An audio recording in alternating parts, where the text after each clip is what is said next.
Rick Dollar for NetRadioDogs.com, and I am live at the Birthplace of Country Music Museum. And I have a couple of very special guests. I have Miss Leah Ross. And Leah, I want you to kind of give me a little bit of an idea of what you do here at the Birthplace of Country Music. Well, I'm the executive director for the Birthplace of Country Music, and I've been with the organization, if you talk about from when we were just Bristol Rhythm and Roots Reunion, for over 10 years. And I oversee everything we do, whether it's the museum, Bristol Rhythm and Roots, other programming that we're doing. So that's my responsibility, and I take it very seriously and believe in Bristol and all the things that we're doing. That's good. That's exactly right. Now, we have a gentleman sitting here next to us. His name escapes me right now. Who are you, sir? My name is Rusty Morrell. Rusty Morrell. The Rusty Morrell. Rusty, can you kind of give me an idea of why we're talking to you today and what your claim to fame has been the past couple of weeks? Oh, well, I'm grateful that anybody's talking to me, but I think what you wanted to talk to me about was the Orthophonic Joy, which... Yes, sir. Now, we want to start at the beginning, how it started as an idea, and how we're watching it fly off the shelves now. I don't know how many that you guys have sold here, but I think everybody is sold out at this point. And it's a good problem to have. Yes. And the distributors are probably freaking out about it now because they're going to have to get these things out here fast. But kind of give me an idea of how all of this started. Well, I've known Leah for years, and Bristol, I hope, understands, and I'm sure they do, I hope they do, what we have with Leah Ross, not just with the Birthplace of Country Music, but just as a champion for the arts and the people of this area altogether, let alone with the Birthplace in downtown Bristol and all that stuff. But, I mean, she's a champ, so it's always an honor to sit beside her and talk with her. And when this whole thing first started, I had actually gotten a phone call one day from an old friend of mine, Carl Jackson, and he had asked me about the publishing on a song that I had written a few years back that had just been recorded by a friend of ours in a group called the Grascals. And he needed some of that information from me, and as he was getting it from me, we were just making small talk, and I said, "Hey man, what's been going on with you?" And he told me about this project that he had finished earlier in that year.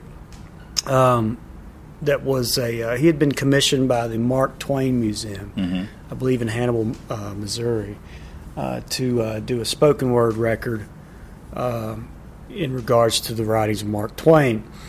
And he had finished this record and had narration from folks like Jimmy Buffett and Clint Eastwood and Morgan Freeman, and and written a few songs for the record, I believe, as well. And it was just a grand idea. And obviously, Mark Twain is what an American treasure he is. But anyway, they got together. He and I talked, and after I hung the phone up with him, I just happened to be driving downtown, and here I am. I think the museum was probably under construction at that point, or the signs were up that it was going to be. I can't remember, honestly. But anyway, something about that conversation in the museum and just, riding around in my truck listening to country music like I always do when I'm driving, and just the idea came to me, man, why has no one ever honored the original Bristol Sessions? Because they are a huge part of country music history. And nobody's ever done that, or have they done it and I just didn't know it, or whatever. So I started, did a little research, called Carl back, and I was like, "Man, you got to listen to me. I got an idea." And he's like, "Okay, man, cool." And I told him, "We got to do this. We got to redo these Bristol Sessions, make them, bring them up to date, and tell the world the story of Bristol, because they're doing this. Carl, you're not going to believe it. They're doing a museum here. The Smithsonian's involved. You got to meet this girl Leah Ross. All these people. You've no idea. This, if there's ever going to be a time, this is a time. It is. And so that was the beginning of that. Amazing. Yeah. Things like that can happen in a whim, like you're saying, driving down the street. Oh, sure. And then bang. Let me say this. After I talked to Carl, I immediately called a friend of mine, John Raniero, who at the time I think was working. Maybe he was the president of the board at that time. And John's a dear friend of mine who I just love for a million different reasons. But I called him, and again, same conversation. Hey, man, I got an idea. You got to hear me out. By the end of the phone call, he was like, "Oh my God, man, that's yes." Yeah. We got to figure out how to do it, and we started building a team, and a team that came together. To me, I would believe by divine intervention. Exactly. Well, and I think so too, because John and Rusty came to me with the idea, and it was like, how do we fund this? And Chris Canfield with Virginia Tourism just happened to be here, and we were talking about some other projects. We were talking about the museum, and I told him of this crazy idea, and he said, we could get on board and support that, because you think about the Cricket Road and you think about those things. So from that, we said, well, we need to get Tennessee on board so that we can show those two states. We went to Nashville, met with the Grand Ole Opry, because we thought it would be a great to pull them in. That ended up not working out at the very end, but it just seems like everything started to fall into place, because you can imagine we were building a museum, so we sure didn't have the finances to fund a project like that. And you got to remember at the beginning of this thing, it's literally Leah and I and Charlene and whoever, Reagan and everybody just getting in cars and driving down to meeting after meeting in Nashville with the state boards of tourism and Chris really helped Chris Canfield really helped get us get Tennessee on board. He was the match. So, but and at that time we had a list of artists, but we didn't know all of them. Carl just has such a great network and so many connections of people that really respect him and respect what he does. So, our first one to record was Dolly, wasn't it? We had Dolly, and then we got the church girls early on. And, we did the church sisters and Doyle Lawson early on over at the Carter Fold. Sure. Right. And that was part of our promotion when we announced it. We had a simultaneous announcement at the Paramount, and we were in Nashville announcing it. And just from that, we were on Rolling Stone Country. That's right. Just the media that we got from that just was unreal. So, and the grief that I got from that article, because it referred to me as a mastermind, and how many texts and emails I got that were signs of the apocalypse. You were a mastermind. Oh my God! Man, they don't know. They didn't know you did. No, man. But Leah's right. All of a sudden we're on Rolling Stone and exactly we're the New York Times. It was crazy. Just unreal. And so.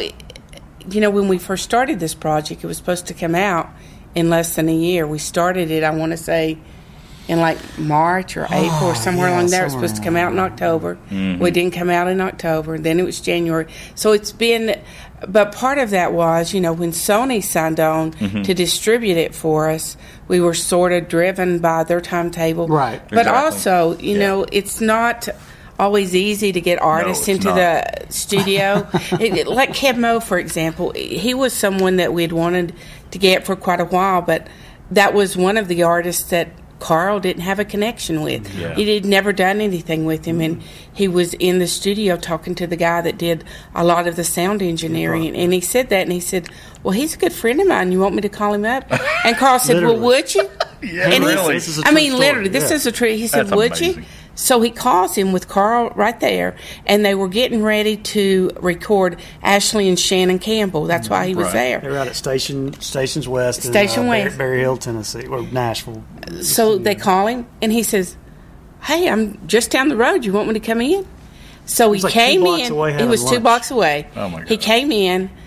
Carl had a song picked out for him that he wanted to sing. He didn't like it, so he listened to the song "To the Work," and he had a young kid with him that was a protege of his that had been named after him, and he had only met him about 2 weeks previous. Yes. That kid played the guitar on the. So I mean, it was just like every time we heard about somebody recording, there was some kind of special story to that. And the Kev thing, which is one of my favorite tracks on the record, it literally happened in a day. Like, in less than Carl's a day. talking to hip hop, the tech guy, and says this, and he's like, "I know him," and makes the call, and Kev's like, "I'm over here." He comes over, listens, cuts it, done. I mean, like, amazing. Boom. It was amazing. And when Carl told me that's the song he had cut, I've listened to the sessions, the old ones, but not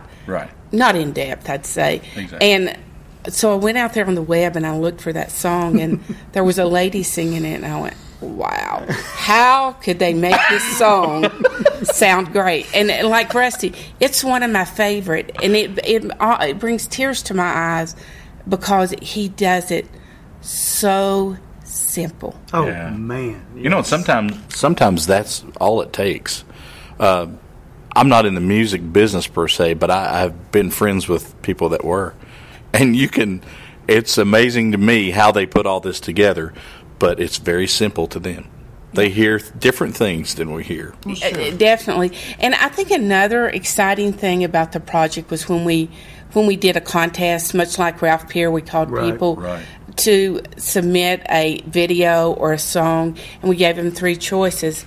And the guy that won, Corbin Hayes, very talented young guy that's going to school over at UVA Wise, and very unassuming. Right. But I can tell you something.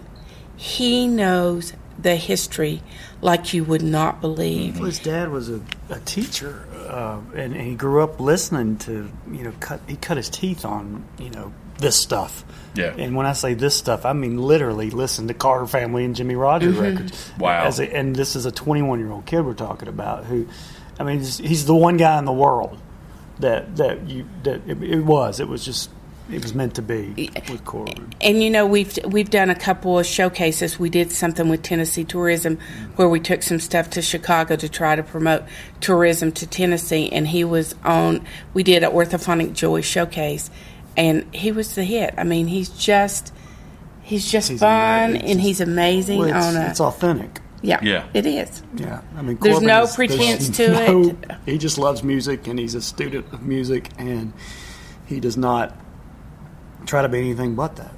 Well, I believe one thing about this world we live in. There are people in this world that have a young body, but they have an old soul. Absolutely. He's one of those. I don't know. I can't explain that to you. Corbin I don't think anybody one of can. those. But people like that are wonderful. Just to sit down and talk to, and you don't even have to dig to find out things. These people are an open book. And it's like it's their job to give what they have.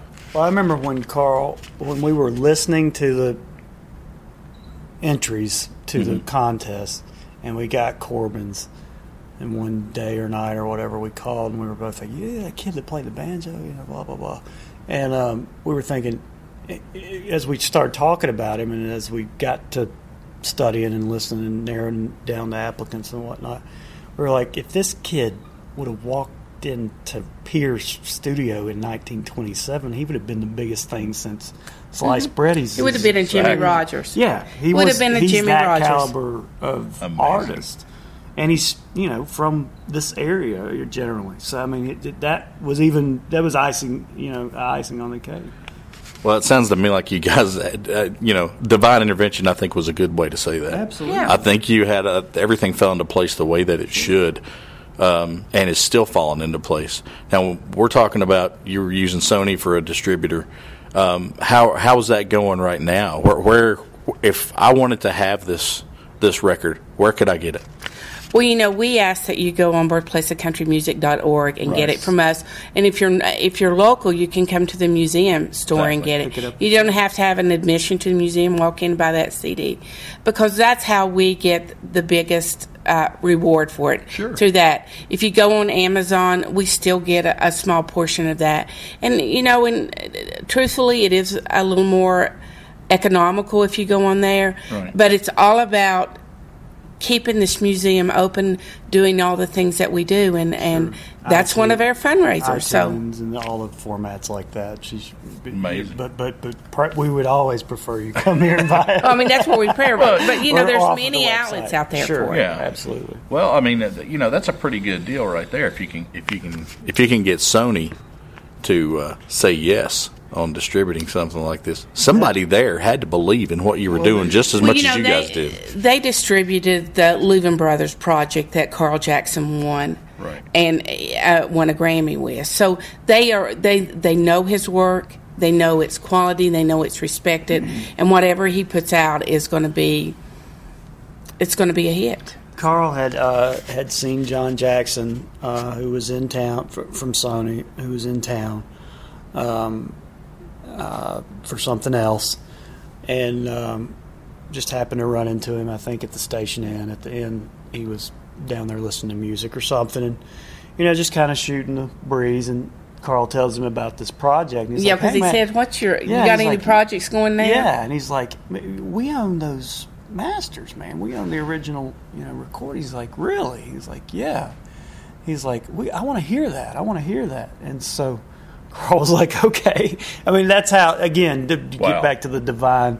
There you go. Yeah, I mean, it was just like, yeah, I mean, he put him in there that night, and he wanted it. I mean, wanted to hear it. Like, he was eager to hear it. Exactly. As opposed to, normally in that regard, you go in and they hear it all the time, and you're trying to do a sales pitch. Yeah. This guy who is a super music guy. Yeah. And loves music and actually plays music and gets music. And if you look at Sony Legacy and the things John is a part of, they're all great. They've got, the Haggard and Willie album coming out. They've got all kinds of great music that they work on. And to be liked by those guys and for them to get excited about it. Yeah. And Carl called me. He's like, you're not going to believe this. He's like, they're in. And I'm like, what are you talking about? He's like, no, dude, they're in. And I'm like, in? He's like, in. And, and what they've done for us, and we won't go into all those details, but what they've done for the Birthplace of Country Music and record keeping and stuff is unheard of. So, we're so grateful that they see the value in what we're doing in Bristol and what this music history means. And, we have another project that we're working on with Orthophonic Joy, because Tennessee Tourism has recorded almost everyone that has recorded. They've filmed them with their agent that they use, VML. So they're working with Virginia Tourism right now, and we have a documentary that's going to come out about Orthophonic Joy and the music. And not just about Orthophonic Joy, but they were up here at the race last August, going around to the campground, seeing how music here, there's always people jamming around the campfire. We went to a house where they were having music out on the porch. So it just really tells our story of where we are and where we still are, where we're still on the front porches playing music, but we're at festivals and we're doing so many other things. So this project, I think, has a life of forever, but I think over the next couple of months or even the remainder of this year, you're going to see different things come about. We're getting ready to be on Larry's Country Diner on June the 2nd, and it won't air until July, but the Church Sisters and Corbin Hayes are going to be on there, and he's going to be interviewing us, talking about Orthophonic Joy. And then on June the 10th, Marty Stuart does a late night jam at the Ryman during CMA, and he's doing an Orthophonic Joy showcase. So there's just everything.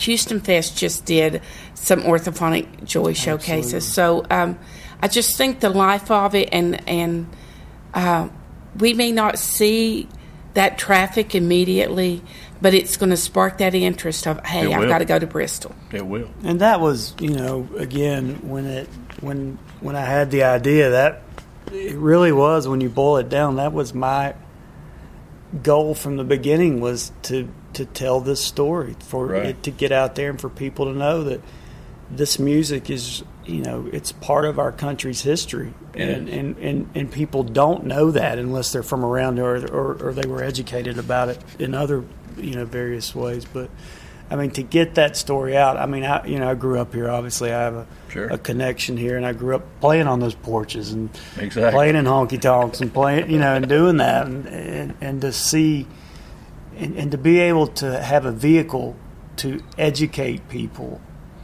and spread that, and then again, of course, the timing of the museum coming online and all of that, it's just right. It's right. The New York Times is doing a feature story on it this Sunday. Wow, that's good to know. It is. I did an interview yesterday. Carl and I both, by proxy, kind of like pieced together, but with the Huffington Post. Yeah. I mean, this is big time. Yeah, they stuff. are. Actually, they are. We have a gentleman from the UK, Stu Vincent, that comes over every year and MCs a stage for us. But he has a bluegrass stage show worldwide on the internet once a week, and he was reviewing Orthophonic Joy. Cindy Bauckham did her whole Knee Deep in Bluegrass last week on Orthophonic Joy, interviewed Doyle Lawson, and so it's getting a lot of... yes, it is. At the International Bluegrass Music Association conference this year in Raleigh, they're doing a showcase for Orthophonic Joy as part of the Red Hat thing that they do. Well, I'm going to tell you something. I'm proud to be from Bristol. I've lived here most of my life.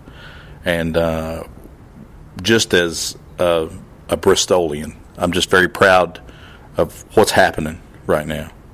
When I was a young kid growing up in this town, I had no idea.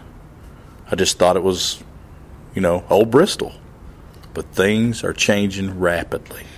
Rick, and if you look at our downtown and think about it, even 10 years ago, and where we are now, where we have women's clothing stores downtown, we have, restaurants, we have everything, and while I think a lot of that's due to the Birthplace of Country Music and Rhythm and Roots, we have a fantastic, an awesome Main Street director in Christina Blevins, who believes in our downtown and has worked hard to bring... Her life's work. It really is. It's just like you with the music.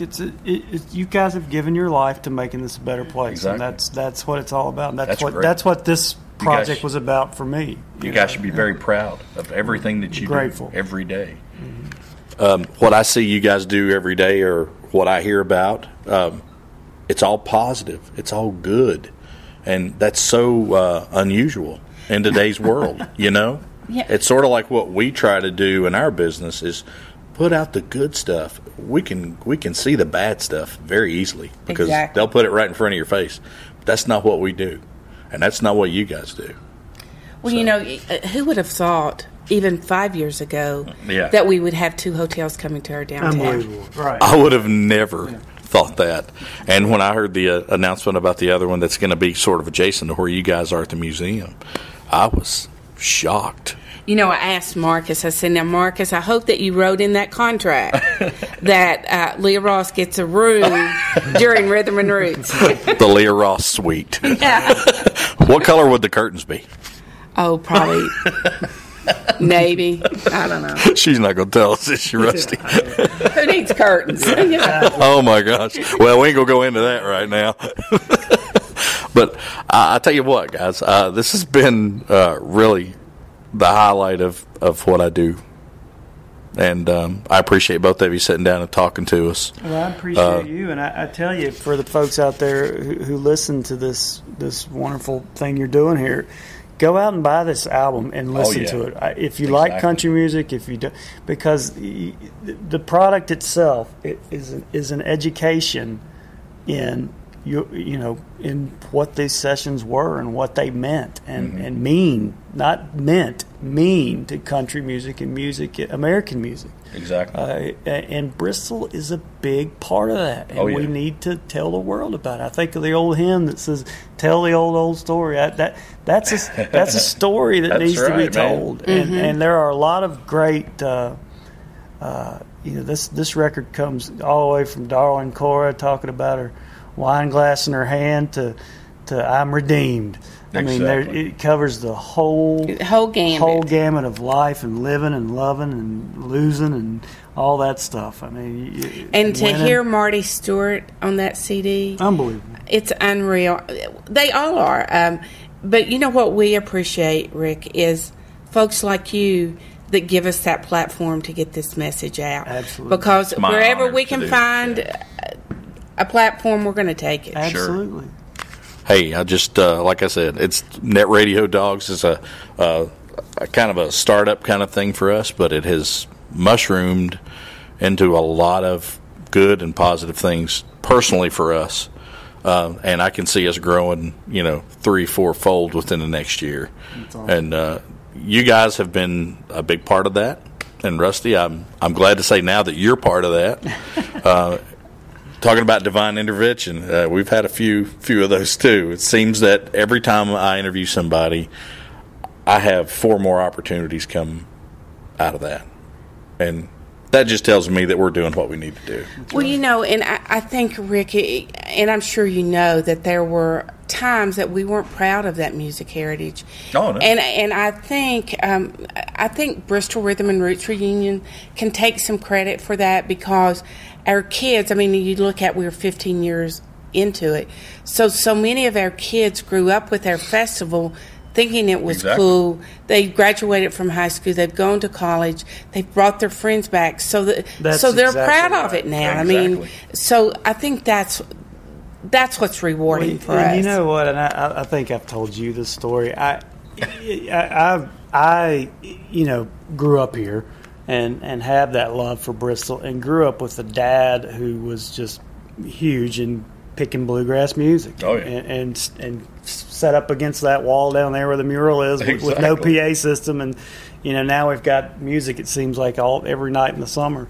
But I walked into a writing appointment back in probably 98 or 99 in Nashville when I was writing music and professionally, and I walked into the appointment, and the appointment was at Peer Music Group, which is obviously a subsidiary of Ralph Peer's music group. Exactly. So I'm here to meet this writer. I don't even remember who I was writing with or what song we wrote that day, but I got there on time, and the other guy was late, or the girl was late, or whatever it was.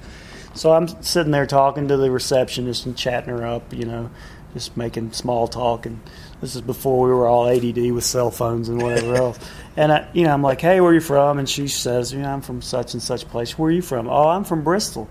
That's pretty significant for Peer Music Group. And the girl looked at me with this blank look, like, what? I'm like, "You don't know anything about Bristol, and you work at Peer Music Group?" And she was like, "No, why would I know about Bristol?" And I said, "Well, this is why, because Ralph Peer, this is country music. You're sitting on Music Row in Nashville because of what was done in Bristol." Down here. Exactly. Well, it could go on and on. If you go to Nashville anytime around the summer, or when artists are coming out of their shell, you can see anybody. We walked into Tootsie's one night, and Garth Brooks was in there a few years ago, using another guy's amp because he didn't bring his amp.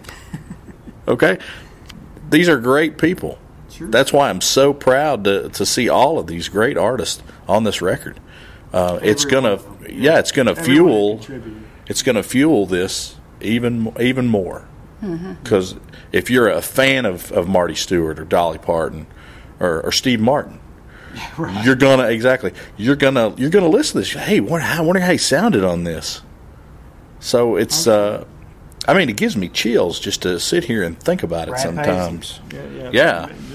All Sheryl Crow. I mean, exactly. You know, there's always been a flame out there, but we relit it, and I think that it's just going to grow and grow. It's going to be whirlwind. I agree, and like I said at the beginning of this interview, I hope Bristol knows how fortunate they are to have bodies like Leah to be a champion for, because it's not always a yes.